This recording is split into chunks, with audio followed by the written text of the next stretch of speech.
Microsoft has been pretty quiet when it comes to making high-end phones. For the last year or so, we've seen nothing more than some entry-level devices like the Lumia 640 series, but they're hoping to actually bring people back to the Windows Phone camp with its latest device. Hey guys, John V from Phone Arena here, and you're watching our video review of the Microsoft Lumia 950. What's astounding is that you have the most up-to-date Windows experience in the phone. It's Windows 10 and honestly still has the same DNA of Windows past. You see it in the live tiles in the start screen, but instead of going with the modern UI style of the past, they've gone with a more simpler layout. It has tight integration with all of Microsoft's services, so Outlook, Edge, Office pretty much work like they do on a desktop level. And seeing that the platform has evolved since its earlier beginnings, you get better third-party app support, but it's still trailing its rivals in iOS and Android. The killer feature here is undoubtedly Continuum. You get that desktop-like experience, and you literally have the power of PC in the palm of your hands. Now, it can be done one of two different ways. You can go with the wired option using the display dock, or you can achieve a wireless way using a Miracast-enabled device. When you use Continuum, the phone itself becomes the mouse cursor. The cool thing is that it's almost like a Windows 10 experience on a desktop PC. So native apps look and feel like their desktop counterparts. When you open up Outlook Mail, the Microsoft Edge browser, or in the Microsoft Office apps, they look and feel like they do on a regular Windows 10 desktop or laptop. The biggest challenge right now is that the vast majority of third-party apps are just not supported by Continuum.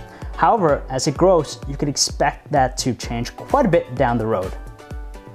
Okay, it might not have a fingerprint sensor, but Microsoft has an alternative method of unlocking the device.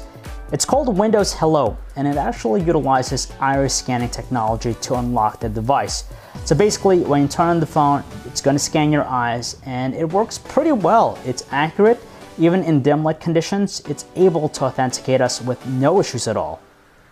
Windows phones in general have this reputation of being extremely responsive, and we see no different here with the Lumia 950. It follows in the same premise. It's powered by a hex-core Qualcomm Snapdragon 808 chip with 3GB of RAM, and not surprisingly, you have very responsive performances.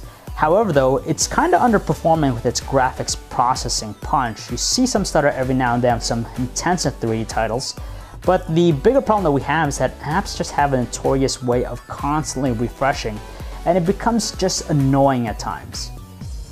It's a long time coming, but we finally have a Windows phone powered phone with a Quad HD display. It's a 5.2-inch Quad HD AMOLED with clear black technology. And it has some really great qualities about it. Very color accurate, great clarity at wide view angles, and you just have that iridescence that gives it a nice pop. Unfortunately though, it's very weak with this brightness output. It tops out at 349 nits, so outdoor visibility is pretty much non-existent. It's outfitted with a pretty impressive camera. You have a 20 megapixel pure view camera, which features Zeiss optics, f1.9 aperture lens, optical image stabilization, and a triple LED natural flash. You have that signature Lumia camera UI with its tight manual controls that we're all familiar with, but nowadays it doesn't stand out as much because many phones have manual controls. Despite that, it takes some pretty good looking shots. When the conditions are ideal, you have a lot of good details capture. Colors tend to be a little bit on the saturated side. And when you switch to its rich mode, HDR mode, it definitely gives photos that artificial quality to them. However, it has a pretty good performance under lower light conditions. Photos are brighter, exposing more details with very minimal noise, but it is prone to blurring.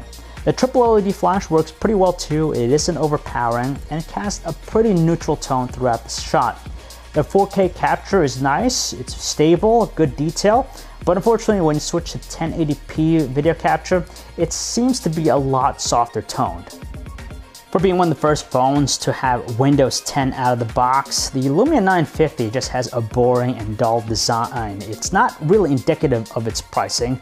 It looks more like a prototype than a final product. It's matte plastic, a little bit on the hollow side, but it is very lightweight.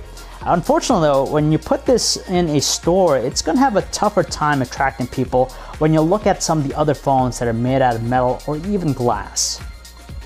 Inside the phone, there's a removable 3000 mAh battery. It's a good capacity for its size, But the battery life is nothing more than average. You get a full day of normal use out of it, but if you're a power user, you're gonna have to top it off constantly. Luckily, with the USB Type-C connection, it's very quick with its recharge time. It only takes 92 minutes, which is exceptionally fast. And you also have that added convenience of charging it wirelessly. It's built in, which is nice. When it comes to call quality, you get strong volumes out of the earpiece and speakerphone, so voices are easily heard in even noisy conditions, but there is this subtle background noise and some artificial tones in the process.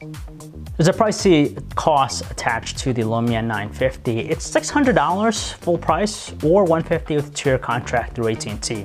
By itself, that exclusivity to AT&T is limiting the handset's reach. It's going to have a tougher time competing on the same scale as, say, an iPhone 6s, a Galaxy S6, an LG G4, or even a Google Nexus 6P. Now, this isn't the device for everyone. It's meant for a specific audience, specifically the Windows fans out there who have grown tired of using older devices like the Lumia Icon, the 930, and even the 1520, and they want something that's going to tide them over. The Lumia 950 is that device. It's a bridge device, but we wouldn't say it's that halo device that's going to bring Windows 10 to a higher level. Now, we're waiting for something on the horizon that's going to be bigger and better, but right now, this is just for those Windows fans.